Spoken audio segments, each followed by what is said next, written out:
Before we get started this afternoon,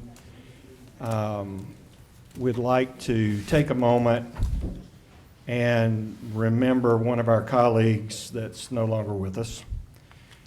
Since our last time together, we received the unfortunate news of the untimely passing of Chase Coble, who was a captain in our sheriff's department.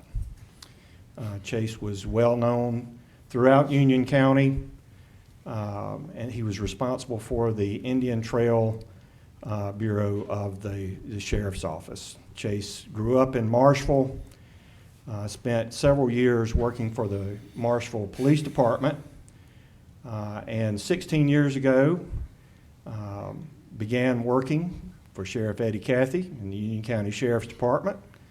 He progressed through the ranks at the Sheriff's Office, and at the time of his passing, he held the rank of captain. His memorial service was this past week, but this is the first time that we've had to acknowledge that at a Board of County Commissioners meeting. If you would please join me in a moment of silence, remembering Chase and his family, particularly his daughter, Summer.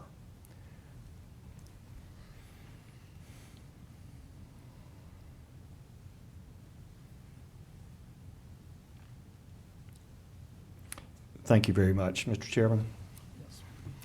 Thank you, and we'll begin our Monday, October the 21st, 2019 meeting of the Union County Board of Commissioners. And as usual, we'll begin with our invocation, and Vice Chairman Dennis Rape, if you'll lead us, please. If you would bow your heads with me, if you care to, please. Our Heavenly Father, I come to you today with a very humble heart, a sinner saved by grace, and just so mindful of the fact of how fragile life can be. We ask that you give us the wisdom to make the right decisions that would protect our people of Union County, our firefighters, our law enforcement officials, our emergency medical people, and just everybody. Lord, I ask that you give us the wisdom and the vision to see what is best for this county. I ask all these things in your name. Amen. Let's stand for the Pledge of Allegiance. I pledge allegiance to the flag of the United States of America and to the republic for which it stands, one nation, under God, indivisible, with liberty and justice for all.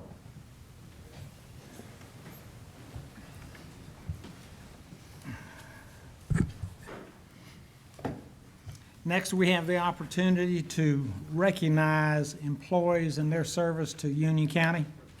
And we'll begin with our service awards. And with 5 years of service, Melissa Baldwin with 911 Communications, 5 years.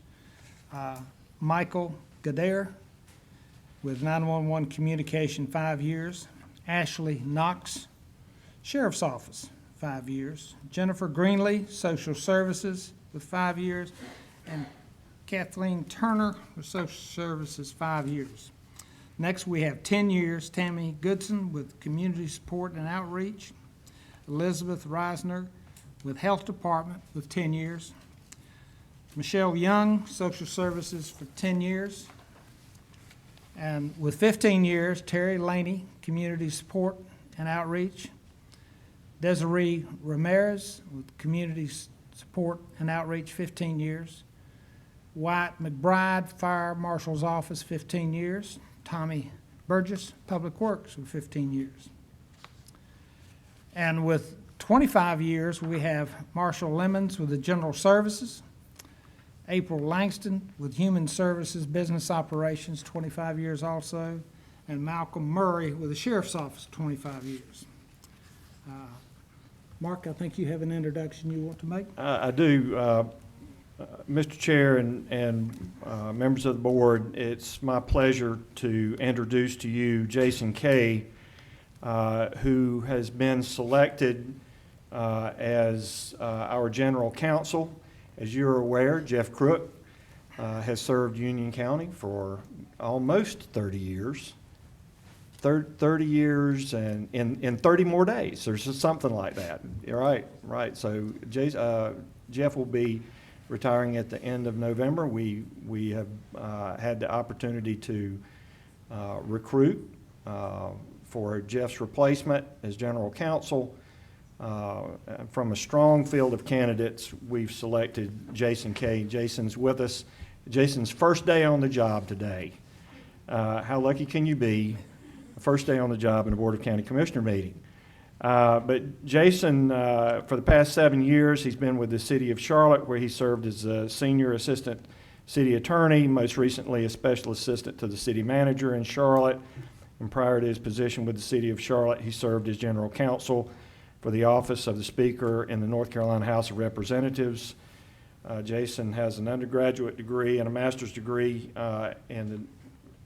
from Indiana University and a dual degree from the University of North Carolina, where he has his Juris Doctorate and his Master's of Public Administration. And Jason is a resident of Union County. So Jason, would you like to say a few words? Glad to. I've been looking forward to today for quite some time. I'm very eager to be here. It's been a great day so far, touring around the wonderful individuals that serve this county every day. I'm really fortunate to have the mentorship of Mr. Crook for the next 30 days or so before he departs into well-earned retirement. I look forward to working with and serving and getting to know each of you as well as the entire organization here at Union County. It's really my honor and my privilege to be here, and I'm excited to be getting started here on my first day. Thank you, Welcome, Jason. sir. Next, we have a public hearing. I'll open a public hearing. CEM Corporation Project Magnetron to consider a Step 2 Economic Development Incentive Grant in the amount not to exceed $161,000 over a 5-year period. And Ron, I don't have to call you up. You're already there, okay? Thank you. That's thank good.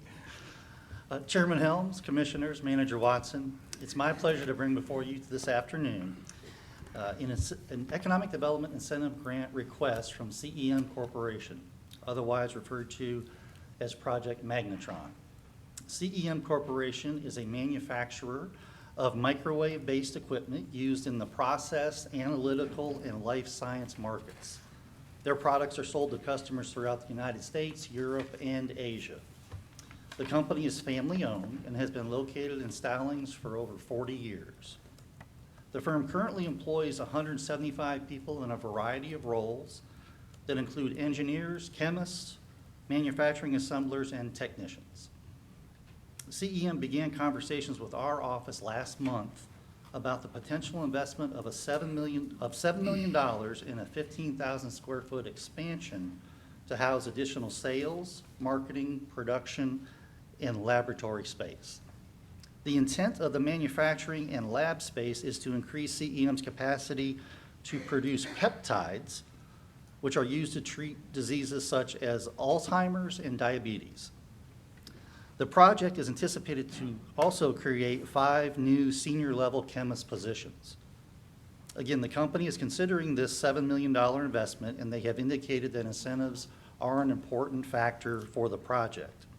Therefore, today we are requesting your consideration of a Step 2 Economic Development Incentive Grant in an amount not to exceed $161,000 to be paid over 5 years beginning in fiscal year 2022, based upon the Union County Tax Office's appraised value each year on the company's anticipated investment of $7 million. Based on this investment and holding all other factors constant, including depreciation, the company would pay estimated ad valorem taxes on that new investment of $255,815 over that same grant period. Of course, actual tax revenue to the county will be based on the current tax rate applied to the assessed value of the investments each year after depreciation. As we do with all of our projects, we conduct a cost-benefit analysis, And this project shows a 2.10 to 1 return over the first 5 years of the project or the grant period. And that increases to 6.12 to 1 return over the life of the project. Therefore, the Monroe Union County Economic Development staff recommend the award of this Step 2 performance-based incentive grant to CEM Corporation in an amount not to exceed $161,000 in order to help secure this $7 million investment. At this time, I'd like to recognize Ms. Kathy McDonald, Director of Manufacturing with CEM, who is available to answer any questions you might have. Have any Thank you. questions for Mr. McDonald? No, thank you very much. Thank you for being with us. We have no one listed to speak. Is there anyone missed the sign up that needs to speak on this one? If not, I will close the public hearing. Next, we have informal comments, and we have no one signed up for informal comments.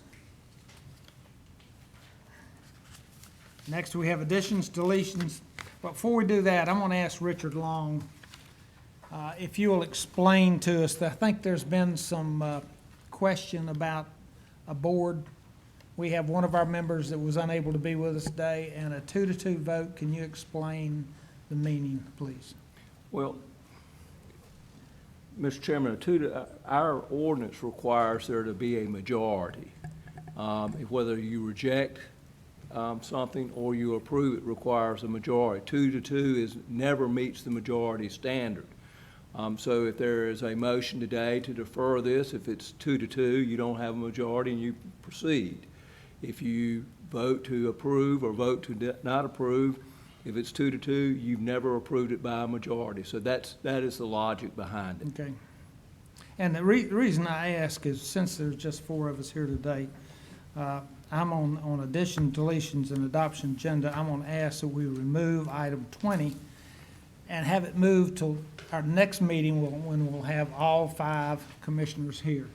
So I'll make that motion to remove item 20 for consideration at our next meeting. Are there any other addition, deletions?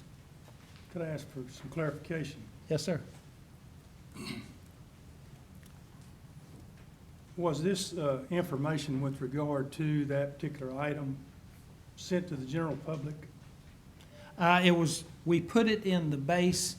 If you look at item 20, it states we were going to move it so that it was on the agenda, so that we hopefully will prevent people coming to speak about that, or even the developer, so they wouldn't have to make a trip unnecessary.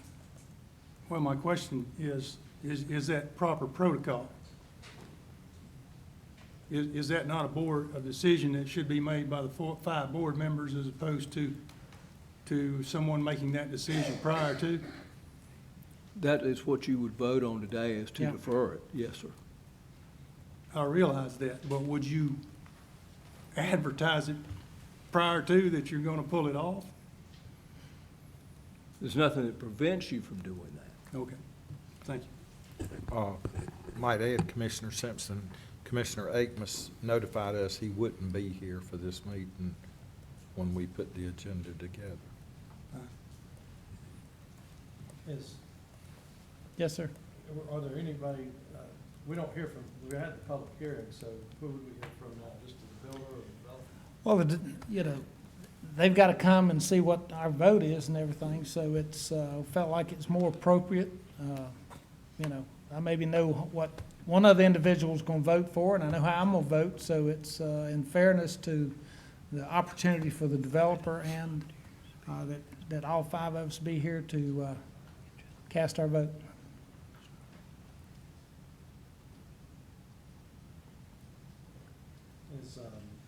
Is there anybody here, is there anything that we can hear on it as far as so the motion will only be to approve or deny? Well, you'd have to have first, it's on the agenda. You're going to have if you're going to defer it, you're going to have to approve or To remove deny that motion first, and then you can move forward. Well, the motion is to move it to the next one. Correct. And that was after we sought legal counsel and the manager to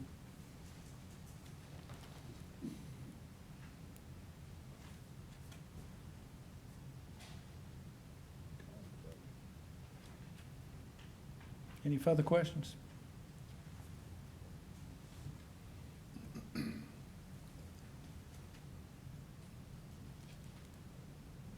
Okay, if not, we have a motion. All in favor of the adoption of the amended agenda as described? All in favor? Aye. Okay, it's unanimous. Thank you. Our next item would have been that Crestwind's development. It's been moved. It'll be addressed at the next meeting. Well, that'd be nice if I did that, wouldn't it? Okay. Thank you, sir. Have a motion to approve the consent agenda? Okay, any discussion? All in favor? Aye. Thank you, Mark. So item 20 was, that item we moved till next week. So the next item would be item 21, the Huey Road report, and I think, Brian, you were going to help us with that. Mr. Chairman? Yes, If I sir. may, could I request that we suspend the rules on this item such that if there be a technical question relative to Mr. Matthews' presentation, that if there's anyone here that has a concern, they don't fully understand the information, I think be that's allowed to a, ask that question. I think that's a reasonable, Thank there you. was some Thank you, sir. testimony. Do we need to vote on that, Mr. Long? We don't? Okay. Can I have it pulled down the screen for me? There we go. Thank you. So while the screen's coming down, I'll just start. So previously, there was some concern raised by some citizens at our last meeting. It had to do with the recordation of a plat for a subdivision along Highway 200 in the corner of Huey Road. There was some concern about the subdivision, and so we were asked by the board to look into this and give a sort of a report on what we were able to find on this. And so what you have here is, this is the plat that was previously recorded for the subdivision. It was circulated and labeled as a minor subdivision. A minor subdivision has certain rules and processes that follows, and then a major subdivision has other processes that follows. This was labeled as a minor subdivision, and that was an error.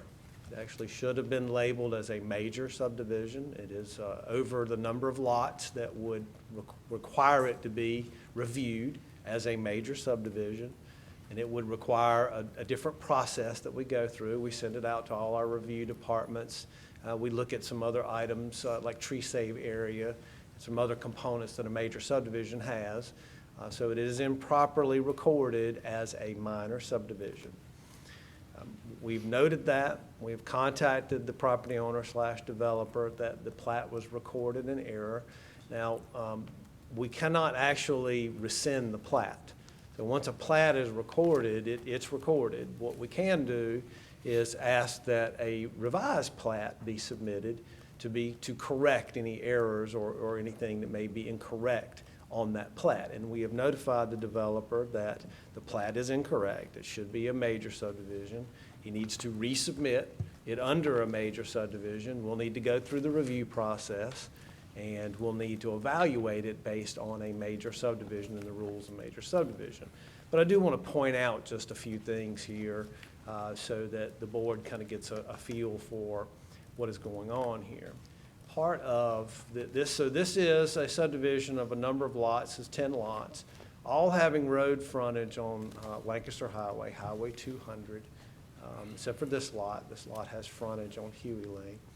And these lots are, they meet our minimum requirements as far as lot size. They meet our minimum requirements as far as frontage on a publicly maintained roadway. One of the issues we deal with oftentimes on public roadways are the number of driveways that are created on developments.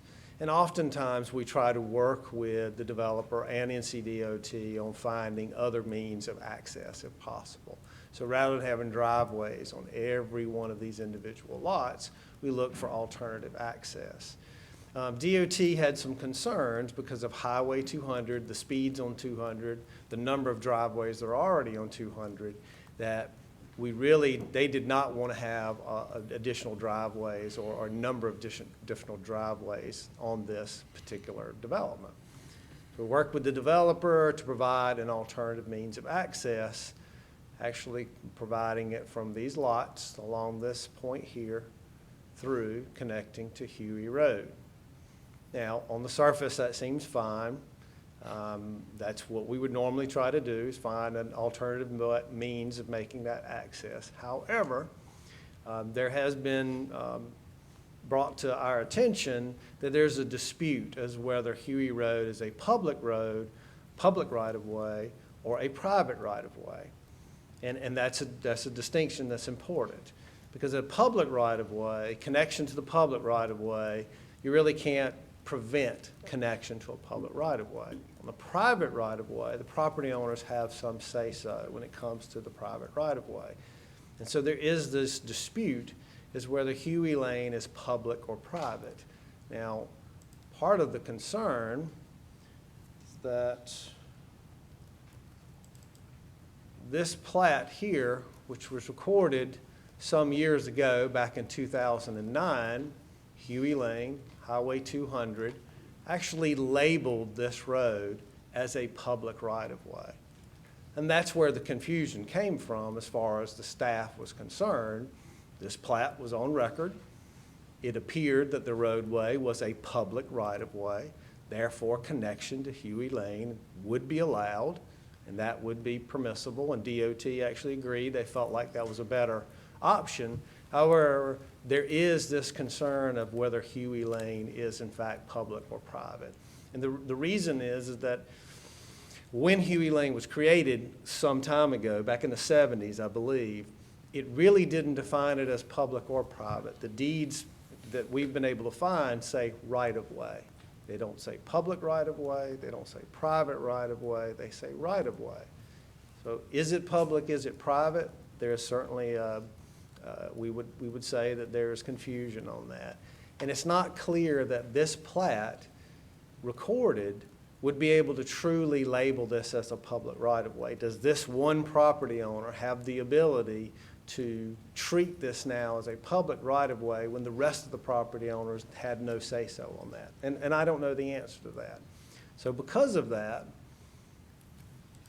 going back to the Wildwood Place, we've communicated with the developer he needs to resubmit another plat. And he has a couple of options here. Number one, he can resubmit this plat as a major subdivision, and he can show us how he intends on accessing these lots. We have standards that allow for alternative access, and he can show us how he intends on accessing those lots. We'll evaluate that. If it meets our requirements, we'll approve it, and the plat can be recorded, and he can move forward. He can, however, also try to prove that Huey Lane is a public right-of-way. That is his responsibility. That is not the county's responsibility. If he wants to provide some legal documentation that is in fact a public right-of-way, we will evaluate that. At this point in time, we don't have information that we believe is credible to say that it truly is a public right-of-way at this point. But he has that option if he wishes to go down that path. Now, the developer's been notified that we will not issue any building permits on any of these lots until this is corrected. So while this exists, he's not able to actually obtain any building permits and start home construction on these lots. And it exists because once it's recorded, we can't actually rescind the plat. We have to request a revised plat. He's indicated he's working on that revised plat, intends on having that turned in. We don't have a deadline at this point in time, but it's on him because he will not get building permits until he has submitted a revised plat, it's been reviewed, and it's been approved. I do want to point out when we talk about alternative access, I want to make it understandable that alternative access, as far as the county's regulations go, is we do allow for one driveway access to serve multiple lots in a subdivision. This is an existing subdivision. It was done a number of years ago. This is actually Highway 200, the same Highway 200. You see one driveway point. You see access that go to these, I believe, 6 lots. And that is allowed. That's called alternative access. The reason why it's alternative, each one of these lots does not have to have its own driveway. They access it from one driveway. The developer can choose that method if he wants to, or not. That's up to him. But it is in his, it's in his ball, in his court for him to decide how he wants to handle that. So at this point in time, that's where we stand with the development. It's on hold until he can submit a revised plat and we can evaluate it and take it through the process. I'll be happy to answer any questions you might have. Any questions? I have a question. Okay. Mr. Ray? I guess I would direct this to Brian and to Richard Long. On that 2009 plat, when it was recorded. Pull that up. Yes, sir. And does the fact that it was called a public right-of-way by the person across the road from this? Does that label it as a public right-of-way? That's our concern. The reality here is this. The county doesn't necessarily define whether roads are public or private. That's really up to the property owners when they're going through a development process. And most folks want their roads to be public because the public ultimately maintains them. But there are plenty of properties out there that have a private road because they privately maintain it, and that's fine. There's nothing wrong with that. There is concern on our part that one property owner, we don't know whether they have the legal authority to classify a road public when the rest of the property owners have had no necessarily say-so on that. I don't know the answer to that.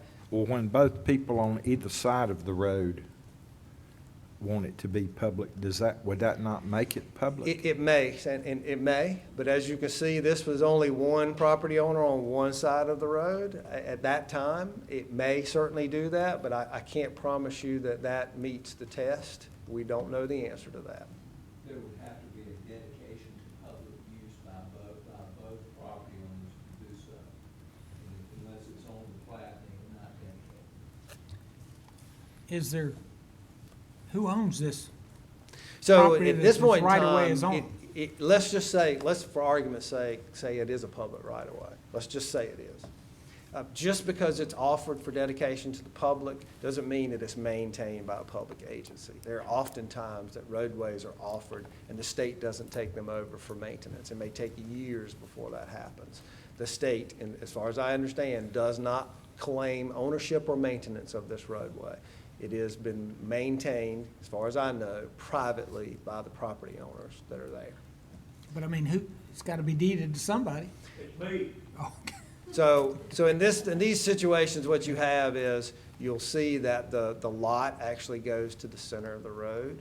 The same thing, this lot will go to the center of the road on this side. If you look at all the other lots that are along this roadway, because it's actually a long subdivision, they're all deeded to the center of the road. Now, that's common in both public and private right-of-ways. Okay. Any further questions? Thank you, Brian. That is good information to have. Jerry, if you, are you aware of a question or someone that I just offer the challenged? opportunity, if someone has a question about something Brian presented, they ask it now. Is there a question? Yes. I'm Jean Fred, I'm a. Come forward, Come on up Gene. to the, My name's Jean Pritt. I'm a resident of Huey Road. I have 2 questions. One, the developer continues to have a for sale sign that represents the plat that's already been approved, and I'm curious about his ability to continue to advertise for a plat that's under revision. That's one question I have. Brian, Yes, ma'am. perhaps? So, yes, the plat is recorded, and because the plat is recorded, he can actually advertise those lots for sale if he chooses to. While we have, indicated the plat is in error, he can still advertise those lots for sale. In fact, what a lot of folks don't understand is you can actually advertise lots for sale before you have a plat recorded. What you can't do is transfer ownership of those lots until the plat's recorded. So you can advertise all you want to about a subdivision, but you can't transfer ownership of lots until the plat's actually recorded. In this scenario, technically, he could transfer lots. He could sell them and he could transfer them because there exists a plat. But he would need to make sure that those property owners understood there's a dispute going on with the plat. But because it is a recorded plat, he could in fact sell and transfer lots at this point. Okay. But you can't get a building permit. He can't until get a this building gets permit, resolved. and again, that goes back to he would need to communicate with the future owner of the property that there's a dispute with the issue, with the plat at this point. How would you know that he disclosed that? Would there be any process to know that he had disclosed that to any property owners? I think, you're really, again, pushing the onus of understanding the rules and applying the rules Sure. off to common citizens who are not in the business of zoning or Sure. any of that. So It's really unfortunately, been- that's a good question. Unfortunately, in the planning and zoning office, we're not aware of deed transfers until after it's already occurred. They don't come to the planning and zoning office to be reviewed and approved before a deed gets transferred as far as ownership goes. So once a lot is created, if he decides to sell that lot and transfer that lot, we really don't know about it until after it's already done. So that seems to just really place the public at quite a substantial risk. It does. Now, I do want to make it clear that this property qualifies for subdivision. So it qualifies for subdivision, and it very well may look exactly the way it looks. There just may be changes to how the access is. So the reality here is if the property owner is marketing it and he wants to sell it, it's up to him to communicate the complications that we're dealing with the building permits. But in all likelihood, I don't foresee that the lot layout is going to change. The access will likely change. Okay. As Jean- a, I'm sorry. I'm sorry, Jeannie, under real estate law, it has to be disclosed to the buyer. Okay. And, that doesn't happen sometimes, but I've got a real estate license. I didn't disclose it, I could lose my license. Okay. So hopefully, that information would be passed to a potential buyer. And then question number 2, residents of Huey Road have raised concerns about him accessing Huey Road as a private road, and it has been maintained by the residents. It's never been maintained by anybody else. Yes, ma'am. And I'm curious, though, even though, that concern was raised from the get-go, before the sale was even final on that property. Because he had already posted that plat layout before the sale was final. Mhm. And so our concern, I know myself, I came to the planning office, or I think it's the planning office, heck, I've been all over the county offices, I'm not sure which office I Yes, went ma'am. to, but I raised my concern very early in this process. And there really was no support whatsoever, none. And I guess I'm curious, the alarm got sounded early. And I certainly understand, but there's conflicting information. That plat would seem to say it is public, and so there's a dispute, and we're not necessarily the agency should resolve that dispute, to be perfectly honest with you. But there was information that appeared that it was a public right-of-way. So which department would have given? The county's not, we would not resolve that dispute. I understand you wouldn't resolve Okay, it, I'm all sorry. I had already moved on to another question, I Okay. apologize, I don't mean to dominate, but I Sure. do have one more question. So who would have approved that private road having access to Huey Road regardless of whether it was a public right-of-way or a private right-of-way? What department, what, Our planning and zoning department would be the one that would sign off on that plat. okay. So who would have advised him where he could place that It road? would be that same department. Because one alternative that I know the residents offered was for him to utilize an existing driveway that's part of that plat to access 200. It's a driveway that already exists. Sure. It- It's actually too close to it's too close to Huey Lane. Okay, So that was actually discussed with Okay. DOT, because actually understand, DOT actually controls driveway permits on Highway 200. uh-huh, So it was discussed with DOT how to make this work better, rather than have driveways all on 200.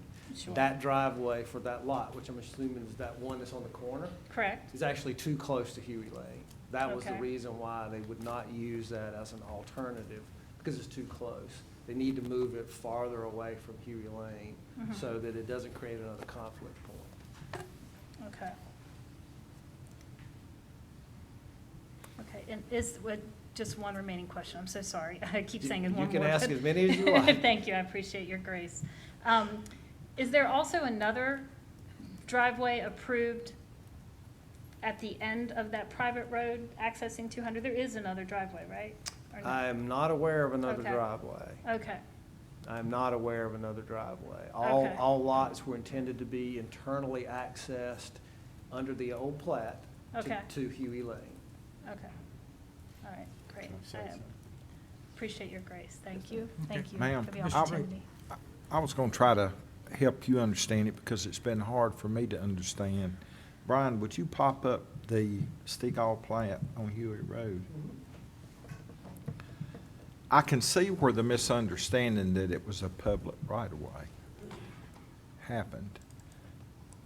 It happened in 2009, I'm assuming when Mr. Huey cut, Well, this road was created back in the 70s. I know, Seventies, but it correct. was called a public on his, when he cut that lot off on the back side, You're talking about when Mr. Stegall created this that lot plat. back there. Yes, sir. Yeah. Mhm. And I'm not saying he did wrong, I'm Oh, just no. saying his surveyor put Public. public right-of-way. That's right, yes, sir. So, Yes, sir. We have already gone to an attorney to get that changed to private. It has always, in my mind, been private. We have paid for the road ourselves. My land goes to the center of the road, his land goes to the center of the road.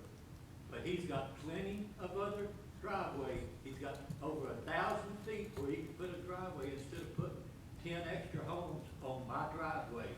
That is considered our driveway, not a public road.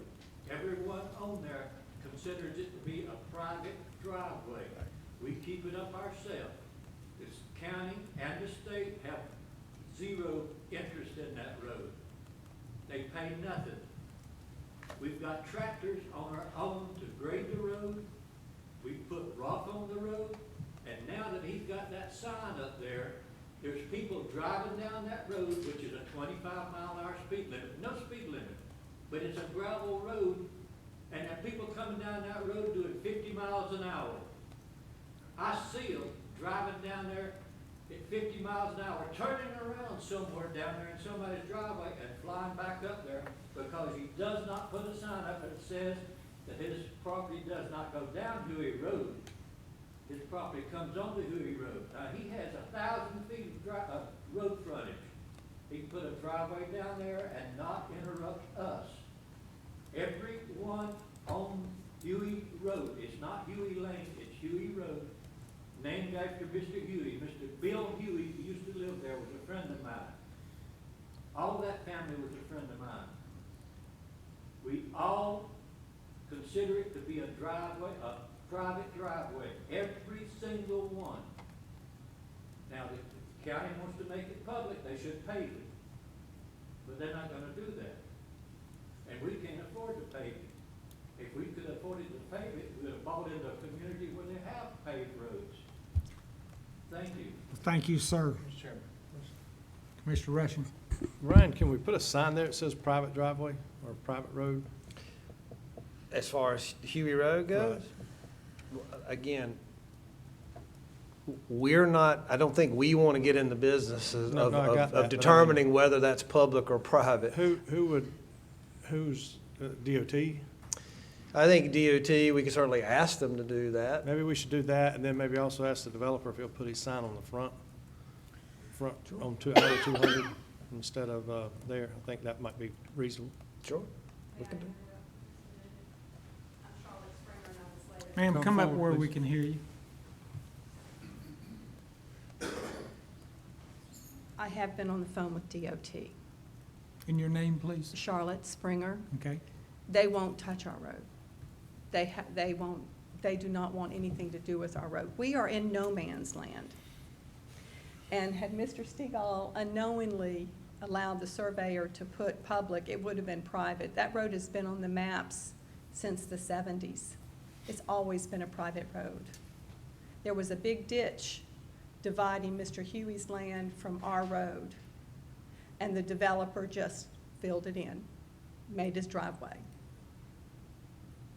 without even coming to us. Now, I have a question. If he has a major subdivision, does he not have to work with us as a major subdivision? He's not required, if it's a public right of way, he's not required to meet any requirements of adjacent. On a private road? Oh, Again, if it's a public right of way, again, the plat shows it as a public right of way, and that was part of the information that we, a public right of way, any person can connect to a public right of way. so I had been told by someone, I don't remember who, but to make it really public, you have to dedicate your deed over and do paperwork and sign something official. A surveyor just doesn't come and write on a map, it's public. And that process was never done. It may not have been. It never, Mr. Stegall says he never signed any papers. Again, I'm not arguing it was or wasn't, we're only going by the information that was given us. So there's no proof that that was done with, that when the deed is given over? We're not debating that it's public or private. I want you to understand, we're not taking sides. We were given information that looked like it was public. Okay. You guys have disputed that it is not. Since day We're not one? taking sides. We Okay. basically said, Mr. Cochran, I think is his name, Yeah, if he William Cochran. believes that he has evidence to prove it is in fact public, present it. If he doesn't, then he needs to provide alternative access to his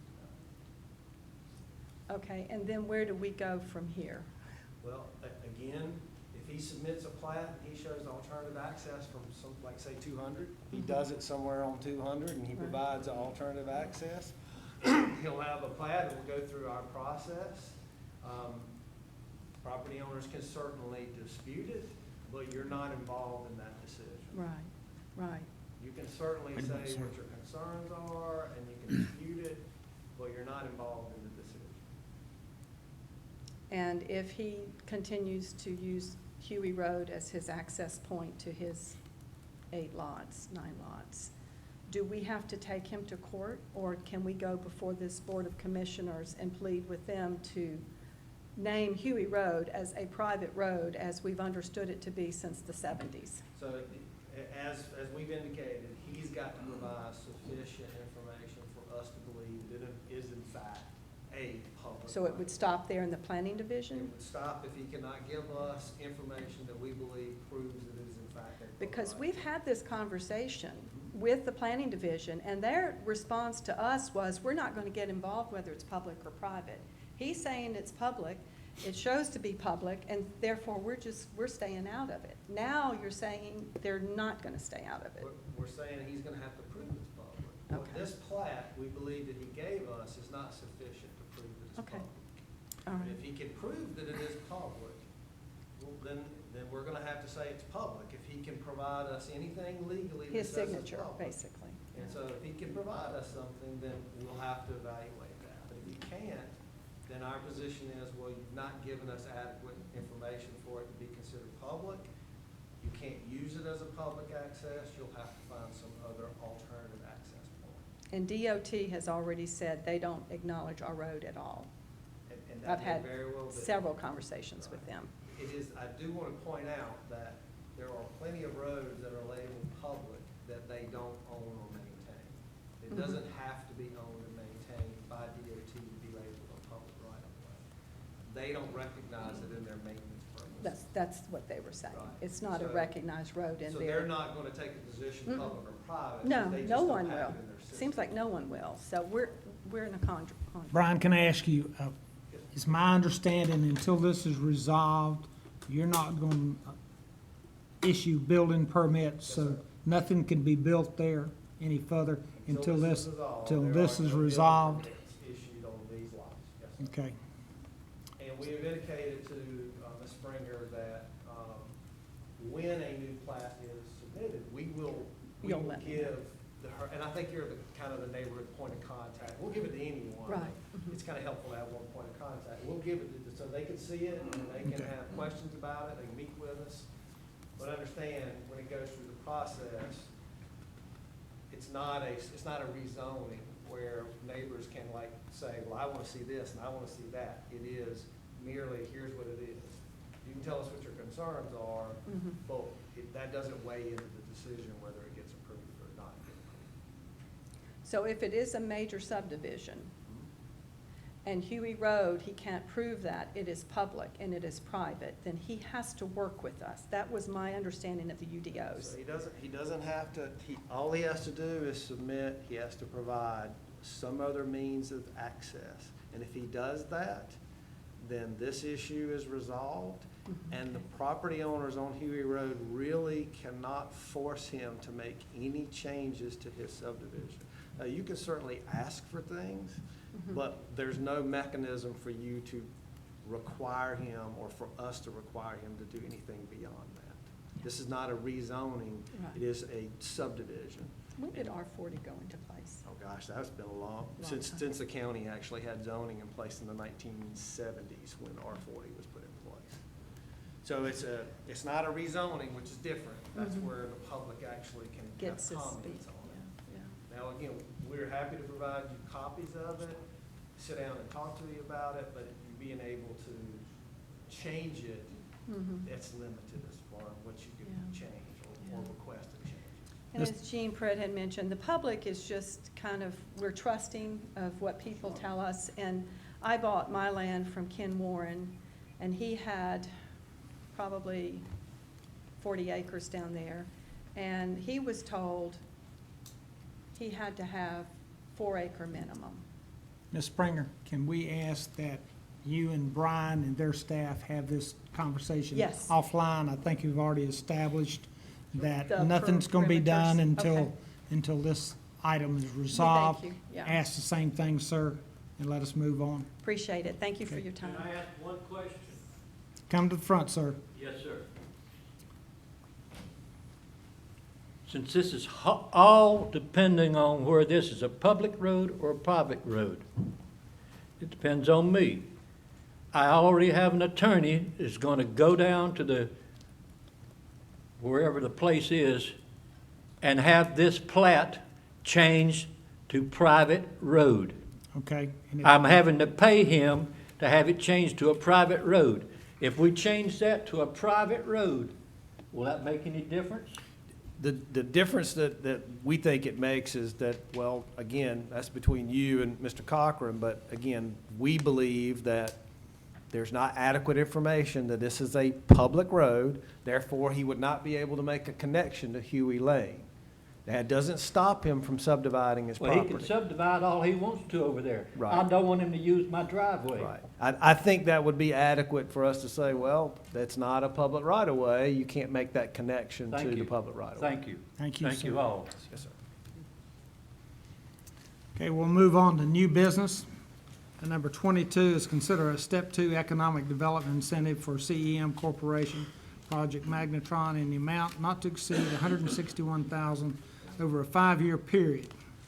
We've already had our public hearing earlier, and I'll make a motion to approve a step 2 economic development incentive grant for CEM Corporation, Project Magnetron, and authorize the county manager to approve an incentive grant agreement with CEM Corporation in the amount not to exceed $161,000 paid over a 5-year period beginning in FY 2022, pending legal. Any questions?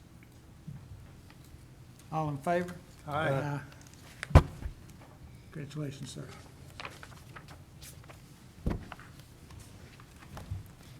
Next we have a UCPS presentation.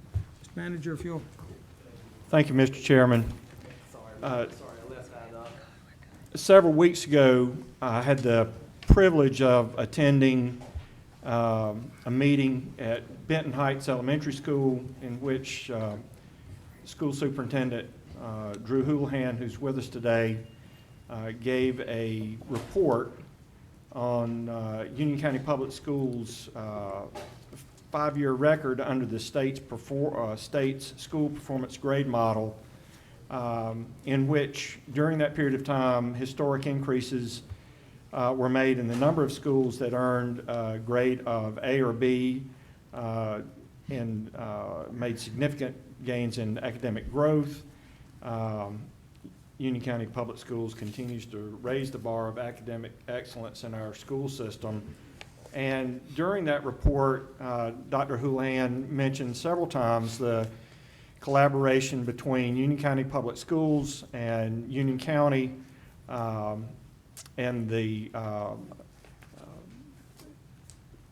impact of that on the performance of the school system. And after the meeting, I invited Dr. Houlihan to come and make this presentation to the Board of County Commissioners because I believe it's important for our board to understand the impacts that are being accomplished throughout the county and our school system as related to the funding that you're asked to annually provide. So with that, Dr. Houlihan, welcome. Thank you, Mr. Watson, and good afternoon, County Commissioners. Hope you've had a great day so far.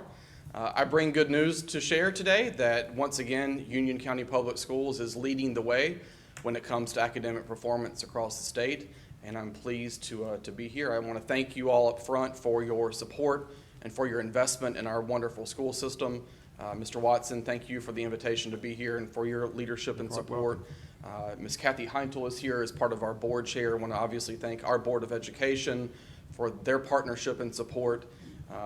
As a parent, I must say that I am extremely blessed and appreciative of all that our schools do. And as a superintendent, I'm equally blessed and very, very proud of the long-time historical success that we have had, and especially from last year. So one of the biggest aspects that we saw from last year, for the first time, we had 17 of our schools out of 53 earned a school accountability grade of an A. And just as a reminder, the way that the state of North Carolina rates schools is on an A to F system. 80% of a school's measurement is significant of achievement. 20% comes from growth. And you're going to see here in a minute some differences in both achievement and growth that we had from last year. But again, 17 schools earned an A. This is an all-time high since the beginning of our accountability system in the 13-14 school year. And in addition, 80 of our schools earned a school performance grade of B. What that really means is, on the whole, out of 53 schools, 90% of all schools, for the first time ever, 90% received a school performance grade of C or higher. That is a record for this county and this school system, and is one that I'm very, very proud of. Our goal is to have all 100% of schools over time earn a C or a higher and maintain that. And we are very, very proud that last year, 90% of our schools did earn that distinction. For the second consecutive year, zero schools earned an F. We have had a significant focus, I'm going to share with you in a few minutes, on improving our lowest performing schools. We've had a significant number of our schools, 5 or 6, that have historically been rated F for a number of years. And for the second consecutive year, 0 schools earned that designation. Last year, 23 of our schools exceeded growth. This is the highest number in 5 years. And again, overall, 43% of our schools, 43 schools out of 53 either met or exceeded growth during the last school year. When we talked about our low-performing schools, what we call them are our focus schools. And if you might recall, 3 years ago, during my first year here, our board worked together to really come up with a game plan for 6 persistently low-performing schools as designated by the state of North Carolina. As a reminder, those schools historically have been East Union Middle School, Monroe Middle School, Walter Bickett Elementary School, Marshville Elementary School, Benton Heights Elementary School, and East Elementary School.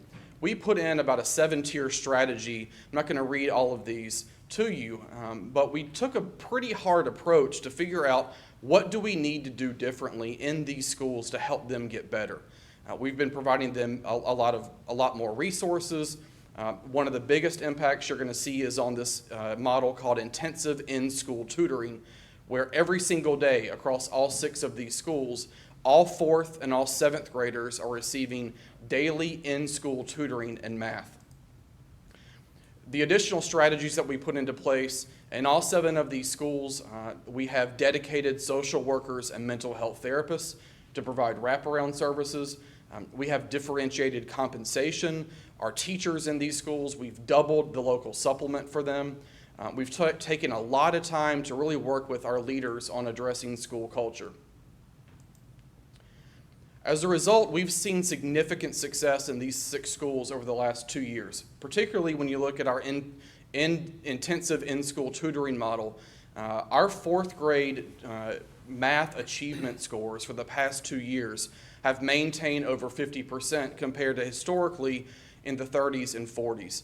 What's even more important to me is not only what's happening to our 4th grade students, but if you looked at the 5th grade data from last year, when your students were in 4th grade in 17-18, those 5th grade math scores were the highest in those elementary schools that they've ever been. So not only are we helping our students in 4th grade with this intensive model, but because of that preparation, they're actually carrying that level of preparation with them to 5th grade. The same can be said even in 7th grade at an even more astonishing rate, where you can see here 3 years ago in 16-17, in these 2 middle schools, only 36% of our students in 7th grade were deemed academically proficient, compared to last year, 62%. That is significantly, from a statistical standpoint, and the same model applies for our students who are in 8th grade last year, who would have received this tutoring in 17-18. In both Monroe Middle School and East Union, they had an all-time high in terms of their level of achievement in 8th grade math. So the bottom line, in our opinion, is this intensive math tutoring program is certainly making a huge difference. In addition, 5th grade science proficiency rates increased by almost double last year compared to years prior. 8 percentage points in 5th grade and 8 percentage points in 5th and 4 percentage points in 8th. Going back to our focus schools, one of the things I wanted to make sure you recognized is of the 4 elementary schools that we identified 3 years ago of historically being F or D schools, all 4 have now exited the low performing status. 0 of those 4 have been identified as a low performing school by the state of North Carolina. The 2 middle schools were literally 1 point away on the accountability system from being a C school. And the leadership teams in those 2 schools have a targeted plan this year to really take those schools to the next level. We're very highly confident in the leadership in those buildings to take that on. When you look at how we as a school system compared amongst the 12th largest of the school systems, once again, we are setting the bar when it comes to academic performance. We had the highest percentage of students meeting career and college readiness levels. We had the highest percentage of students meeting our grade level proficiency across all grades, all subjects, 3rd through 8th, in reading and math, as well as in 5th and 8th grade science. And we had all of our measures in 6th through 8th grade were number 1 in terms of the largest 12 systems in terms of career and college readiness and grade level proficiency in our middle grades, with the exception of 8th grade science. The bottom line is, out of the 51 indicators that the Department of Public Instruction measures schools by and school systems by, we were number 1 in 44 of those 51. There's not a single school system in this state that has anything close to that when it comes to academic performance. And again, it's something that we are very, very proud of. We had the 2nd highest graduation rate of all time. I believe the highest graduation rate was 93.4. We increased our graduation rate from 92.6 to 93%. And in addition, 9 out of our 12 comprehensive high schools had a graduation rate of 90% or higher. 2 of our high schools had a 100% graduation rate. That's CATA and UCEC. So that's really the accountability update in terms of how the state of North Carolina measures and grades schools and school systems. I also wanted to share with you what we're doing from a college readiness standpoint to really help our kids get better prepared for life after high school. These are data points that are very singular to UCPS in terms of how our resources are being used. One of the big areas of focus that we've put into place here is advanced placement. To paint a picture for you, 4 years ago when I arrived, we were all over the board in terms of the number of AP courses that were being offered in high schools. In some schools you had less than 5, in some schools you had more than 30. For the last 2 or 3 years, we're pleased to let you know, in every high school, no matter which one it is, all schools now offer a minimum of 10. Moving into the next year, we're trying to increase that baseline minimum. What you'll see here is last year we had an all-time high in terms of the number of advanced placement exams administered. What's interesting to me is that while your AP exams, in terms of the number administered, went up, so did the number of exams that were passed. This is an anomaly. Typically what you would see in a school system is the reverse, that when you increase the number of kids taking an advanced placement course, you typically see a dip in the performance in terms of the number of kids passing. We actually saw the reverse with that last year, for the last 2 years.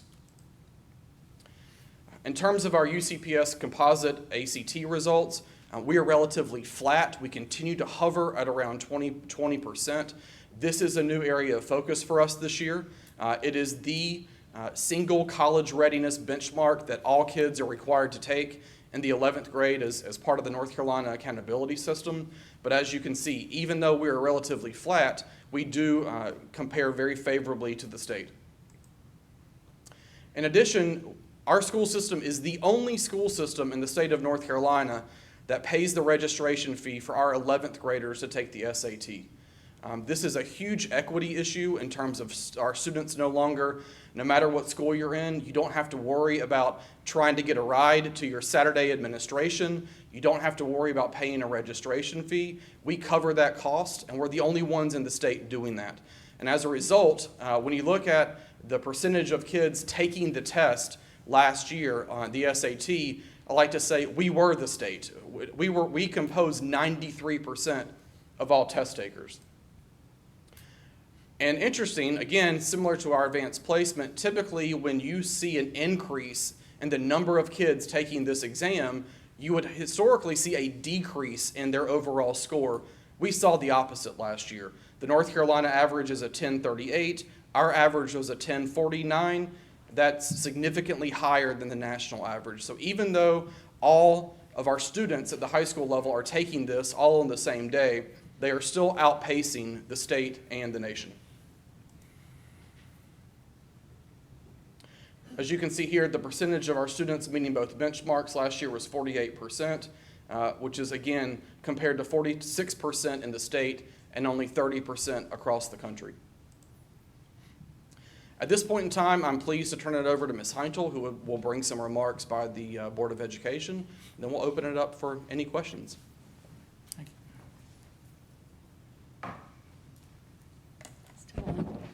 Good afternoon, Commissioners, Mr. Watson and Mr. Matthews. On behalf of the Board of Education, we are extremely pleased with and proud of the accountability results for Union County Public Schools for the 2018-19 school year. Dr. Houlihan's third year as our superintendent was one of many accomplishments and record results. Union County Public Schools continues to be one of the best, if not the best, school system in the state of North Carolina. Dr. Houlihan already reviewed the data with you, and it is impressive. His initiatives paid off again this year. A strong emphasis on literacy and reading initiatives, including Read With You, our partnership with the Union County Public Library System, and our investment in classroom libraries yielded results in reading level proficiency in grades 3 through 8 this year. In addition, for math, as Dr. Houlihan discussed, a strong emphasis on math tutors in 4th, 7th, and 9th resulted in increases as well. Most, if not all of these initiatives were funded from our county funds. On behalf of our board, we appreciate your past and continued support and your investment in Union County Public Schools. Thank you. Thank you. Any questions? Commissioner Rushing. Thank you, Mr. Chairman. Not really as a question, as just as much as a compliment to what you've done. You know, a lot of people don't recognize the economic development impact that our schools have. When an organization looks, they look at incentive grants, they look at tax rates and things like that, but they also look at the educational quality, because the decision makers are going to be moving here with their families as well. So one-man traffic study, impact study, I will say, your good job is probably going to bring more traffic to Union County, so you may get some grief. We're good with that. As long as they enroll in our schools, we're good. I think you will see that, and I congratulate you on the work that you've done. Thank you very much. Can I ask you a question, please? Is this presentation on your website? It is, yes. Okay, I had the pleasure of having a conversation with our communication staff, and one of the things that I suggested is that we link more to yours, because you do have a good story, and we need to spread that word. We have this presentation on our website, and then we have a link also to the North Carolina Department of Public Instruction's website as well. That's where you can go to get a detailed account school by school if you're interested. Commissioner Rake? I think it would be unusual for me not to say something. I am very proud, Drew, of what the school system has done. I'm very proud of your leadership team. I know a lot of them, have known them for a lot of years, and also for the ones that you've brought on board. This is the kind of results that just make Union County what it is, and so my hat's off to you if I wore one. Thank you. Congratulations. Thank you. And Mr. Vice Chair mentioned the word team, and I do want to recognize our team from the school system who's here today. And really, when you think about what we're trying to do for our kids, it's all of us. It's our whole team effort, both at the county level, the UCPS level. We're all a part of this. So we thank you very much for your investment and for your support. Did you want to introduce the ones you have with you? Is that what you're saying? I'm happy to, if you'd like to see who's here. So we have obviously Tahira Stalbert, who's with us from Communications, Jared McCraw, who oversees our student support initiatives, Dr. Brad Breedlove, who is here, our Chief Academic Officer, Dr. Jonathan Tyson, who is over Research and Accountability, Dr. Jonathan Bowers, who is our Executive Director for Academics, Jay Parker, who is our CTO, Shauna McLam, who is our CFO, and Michelle Morris, who is our General Counsel. So, thank you all. Thank you, sir. Congratulations. Our next item is item 24, Charlotte Regional Transportation Planning Organization FY21 Planning Grant. And Bjorn? Afternoon, Commissioner Helms, or Councilman Helms, member of the board, Manager Watson. This is a presentation on a grant application that we're requesting to submit to CARTPO at the end of October to follow up on the critical intersection analysis work we did earlier this year. We identified a range of intersections throughout Union County to continue work on, but this is a map of where we already have a lot of intersections funded throughout the county, and continuing the partnership with the municipalities and the NCDOT. We want to continue that work. We identified 15 intersections through the process earlier this year. 12 of them are on the federal aid system, which is a designation that helps with making them eligible for federal funds, which, since CARTPO is a federally funded organization, would make them eligible for their funding. We've already received a planning grant for 6 of these intersections. We're looking to do another 5. We're not doing 12 total, 6 plus 6, because one of them, NC-84 and Rocky River, NCDOT has decided this is such a high priority, they're not even going to wait for the results of this process. They're going to roll the dice with an application without having the design work done already. So again, the first 6 were funded earlier this year. We've already gone through the RFQ process, and hopefully we'll have an award for you in the next couple months.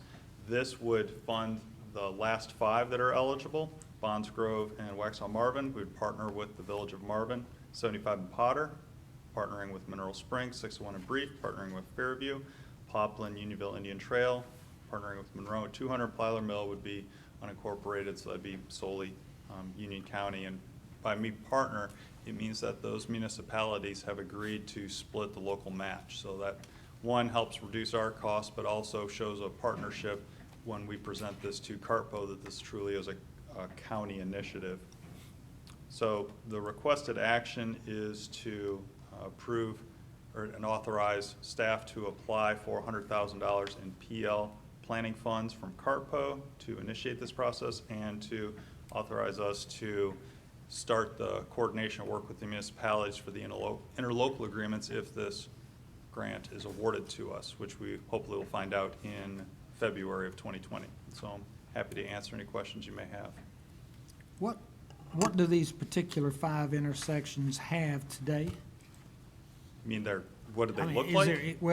there, are they 4-way stops, are they stoplights, or what do they have today? It's a combination. Bonds Grove and Waxhaw Marvin has nothing. 75 in Potter is signalized with no turn lanes. 601 in Brief is unsignalized. It's just a 2-lane road and stop signs on the side.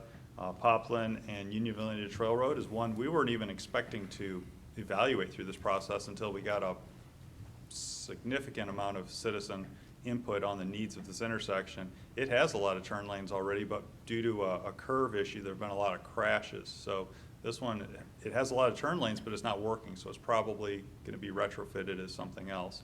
And the 200 Plyler Mill is unsignalized, no turn lanes.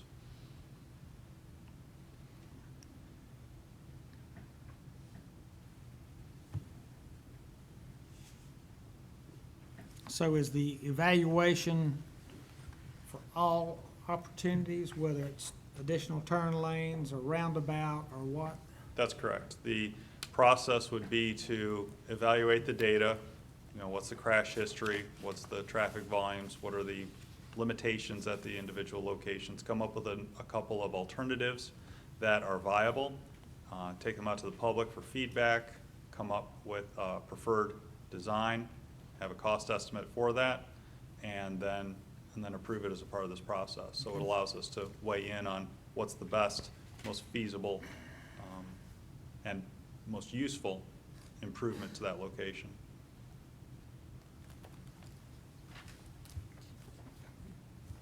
Any questions? Here for a motion? Yes. Motion to approve funding request for local match for 2 intersection grant applications. Any further discussion? All in favor? Aye. All opposed? I'm in favor. Okay, sorry. I was confused about what you were voting on. Thank you, Bjorn. Don't go far. I know. Pulling my- Next we have intersection local match Wait a request. minute. That's the motion I made. That's where he's confused. That's Oh, what okay. I'm saying. I Oh, apologize. okay. I apologize. Bjorn, get back up. I am. What are we looking for? Action to authorize staff Yes. for $100,000 in CARPO planning funds to develop designs and cost estimates. There we go. My words are running together. I apologize. That would be my motion. What do we need to do? All right. Well, You have a motion we to already passed it. reconsider? I know, but we'll do it right this time. Motion to reconsider. Okay, all in favor? Aye. Okay. I'll make a motion to authorize staff to apply for $100,000 in CARPO planning funds to develop designs and cost estimates for 5 intersections from the 2019 critical intersection analysis. Do we have discussion? All in favor? Aye. Aye. Got it right this time. All right. Well, I already know I got votes for the next one. Let me go ahead and get- I'll go sit down. Yeah, don't take So- And so, again, thank you. This item is moving directly into implementation of that same critical intersection analysis list. Again, with the 15 locations throughout the county, the funding opportunity is not only for planning grants, it's for capital projects as well. CARPO's doing, it's not really sure how they're going to program this, but they want to do 5 years worth of projects. Knowing that a project takes more than 1 year, you might have year 1 be design, year 2 right-of-way, year 3 construction. So they're looking to flow these projects over the 5 years, knowing that some are going to take a little bit longer and some are going to be more straightforward and easier to do early on. You didn't say slow, did you? What's that? You didn't say they're gonna slow it down, did you? They'd have to stop to do that.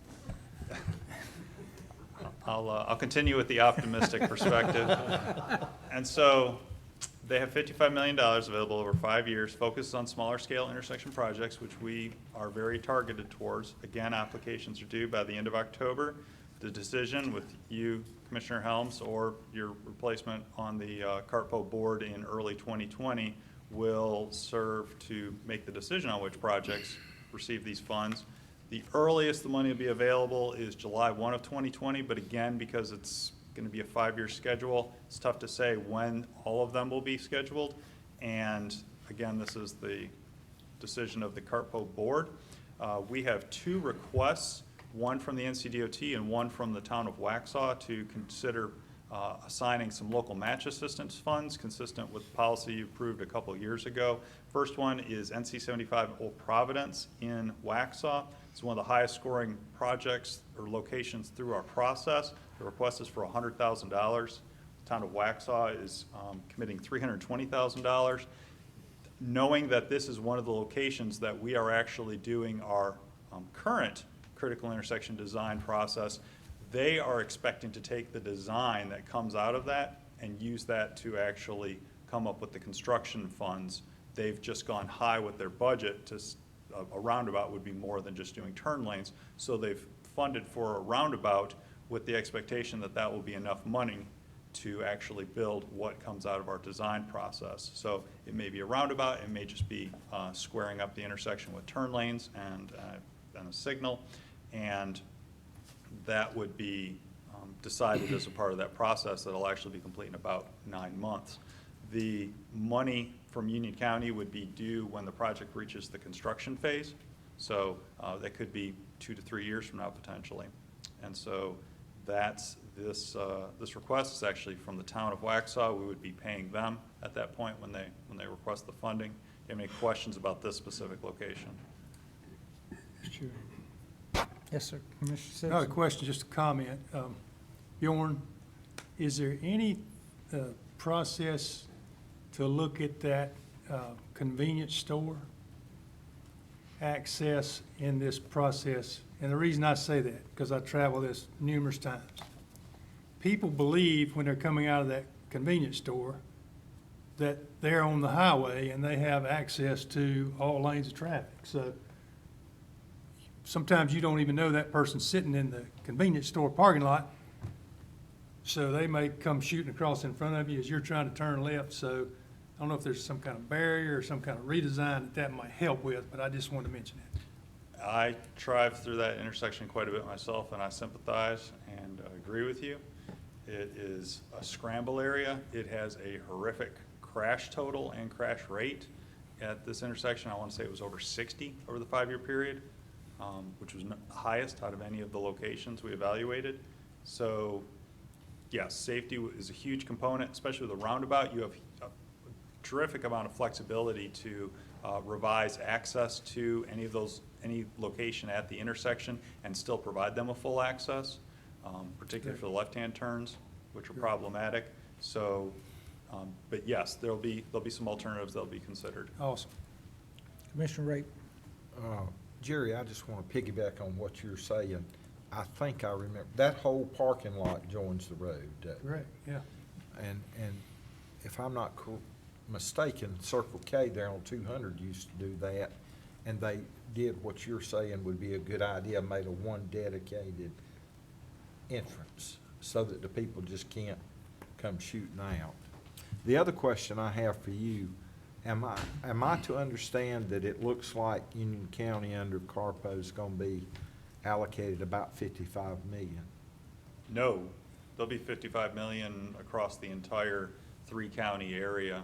So that'd be Mecklenburg, Iredell, Union, Well, when I saw that, I thought that was just for us, and I No. thought that's pretty good. That'd be nice, but no, 55 million across 3 counties over 5 years, so not as much as That's you not might a lot. think. No. And the request for 100,000 is from the county? No, that would be from the county to Waxhaw to help in their application. They would be the one applying for this funding.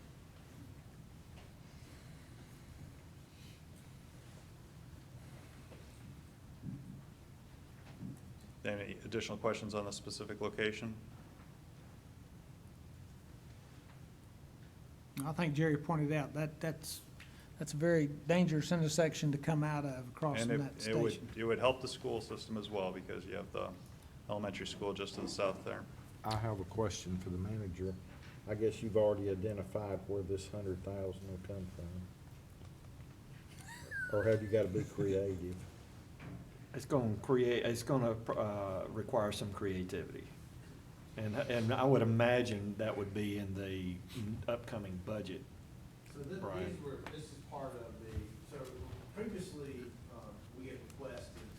previously, we had requested up to $500,000 over a 5-year period for the board to allocate for projects such as this. That's what this is coming out of. So we're writing a check if we vote this thing. That is correct. Now, as Bjorn pointed out, the funds aren't going to be due for several years, and so what we've had to do is sort of, keep up with finance to sort of roll this funding over so that we have it. We've only had one project, I think, at this point, which is the Rocky River 200 project, which is a roundabout project. The board agreed to put 200,000 into that one, so you only have 300,000 left over out of that original $500,000. Again, DOT hasn't requested that money. We've allocated it, it's set aside. When that project begins and they ask for the funding, obviously we'll give it to them. But this is one of those situations where the money just kind of it just rolls until we actually have to pay the bill. What is the percentage of contribution from county locals to the project? It would be 20%, because it'd be 420,000 out of the 2.2 million.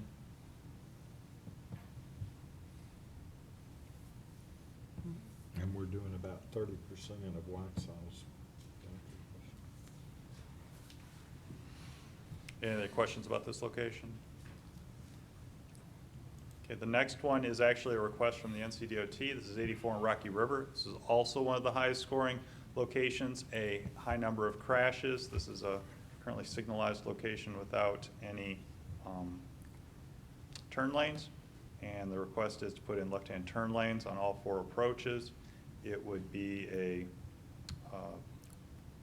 request that'd be a partnership with the City of Monroe, who's being requested for $50,000. Their subcommittee for infrastructure has recommended this. That's their process, and so it'll go to the City Council at their monthly meeting in a couple weeks, and then at that point, it would be included in with the Union County commitment, if approved, that the NCDOT would reference when they apply for funds to CARTPO. Their strategy is that they would get some of the money from an internal safety source within the NCDOT that they would then apply as part of the local match to this location. So the amount that we're putting in would help to improve the local match contribution, because NCDOT's estimate is they're going to get $750,000 of internal funds, $2 million project.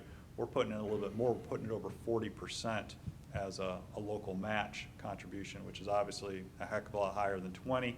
So it's going to score higher within the CARTPO process.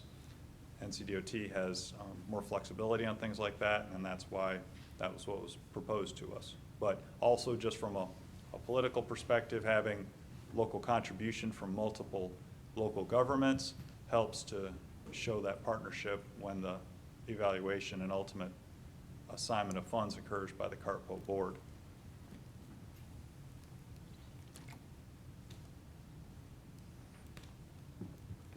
So you're wanting 50,000 commitment for this? Yes, sir. The left turning lanes, you get $2 million for left turning lanes. I'm very familiar with that intersection. I go through it coming here. But yet, 2 million's about what, a roundabout? That seems like that's expensive for making that adjustment and turning lanes. I agree. I was surprised that it was that much money as well. Honestly, I think the roundabouts are going to come in more in the future, especially the roundabouts that the NCDOT likes to build, which are the dual lane roundabouts. They're coming in well in excess of $2 million now. A lot of the reason why it's coming in at $2 million is because of the recently approved CARPO budgeting process that requires a pretty healthy contingency. This one has over I believe $500,000 in contingency assigned to it, which the NCDOT doesn't think they'll need, but you still have to include. And so if that money's not spent, it'll go back into CARPO's pot for future resubmittals. So it's kind of difficult to compare previous budgets with new budgets because of this additional contingency. Well, their that's past required. budgets hadn't worked. They're $800 million in the hole this year. So, but it's good, interesting to hear that we're trying to commit contingency for their, Are you saying, though, if we contribute to it and it doesn't take the money up, then our money goes into a CARPO pot for future projects that wouldn't necessarily come to us? No, only the CARPO money that they didn't, that wasn't used as a part of the project would be pulled back in. So I'm for assuming they're gonna spend our resolicitation. money first and their money last. Well, it's gonna be spent as a local match, so it's gonna be spent at that, if we have a 40% contribution of local match, we're gonna be putting in NCDOT, Monroe, and Union County money at that 40% rate, because that was our commitment. Okay. I'm sorry, you're confusing me, and I'm on CARPO. How do we get to 40? We got And to I'm 40 a taxpayer, We and had I to think my roads are taken care of by my taxes, these gasoline taxes. But now, it was 20%, and now you're talking 40? The minimum to spend any federal money is gonna be a 20% match. Okay, If you go above the 20%, your project's gonna be scored more favorably. NCDOT believes part of their application is $750,000 of internal funds coming from NCDOT. That's like 37% local match. Want to get above 40, requested Monroe and Union County contributions to the total of $100,000 to improve the local match commitment to it, improve the score of this intersection.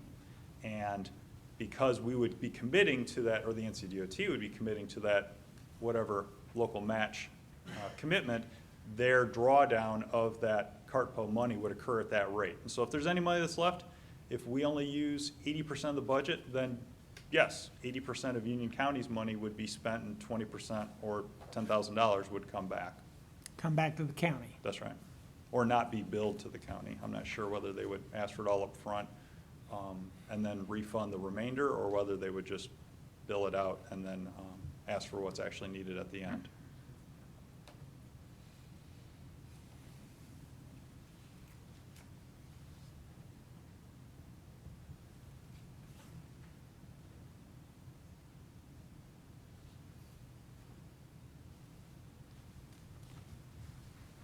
Any further questions? Your motion. Okay, and your motion is? Approve the local match will commit Union County to $150,000 expenses to be paid at the construction phase of each project. Approve funding request for local match for 2 intersection grant applications. Okay. Any further discussion? All in favor? Aye. Thank you. Next, item 26, proclamation of the Catawba River Water Treatment Plant Project Day. Mr. Manager? Thank you, Mr. Chairman. You're aware that this Wednesday, October the 23rd, there is a dedication of the new reservoir at the Catawba River Water Treatment Plant located in Lancaster County, South Carolina.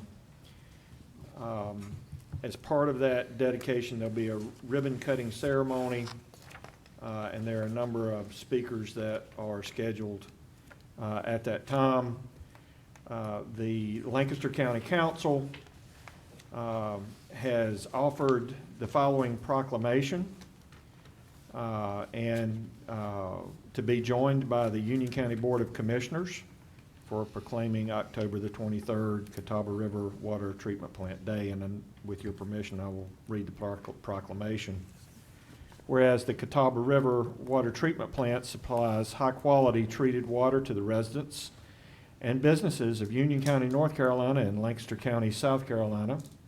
And whereas the new reservoir will provide a consistent supply of raw water to the treatment plant in times of low flow, drought, or water quality emergencies. And whereas the new reservoir holds 1 billion gallons of raw water, 10 times more water reserve than the former reservoir was capable of providing. Now, therefore, the Union County Board of Commissioners does hereby proclaim October 23rd, 2019 as Catawba River Water Treatment Plant Day. Okay. Make a motion, we adopt the proclamation proclaiming October 23rd, 2019 as Catawba River Water Treatment Plant Day. Any discussion? All in favor? Aye. Okay. As a side note, that ribbon cutting ceremony begins at 2 p.m. That's a 1 billion gallon. 1 billion with a B. Yep. Gives us 10 times the capabilities we have today. And it's in place right now and working very effectively, right, Jerry? That's correct. Excellent water quality. Yep. It actually improved our water quality. So, all right. Next, item 27 is to go into closed session, and I move to recess the regular meeting to reconvene immediately in the first floor conference room. All in favor? Aye. Aye.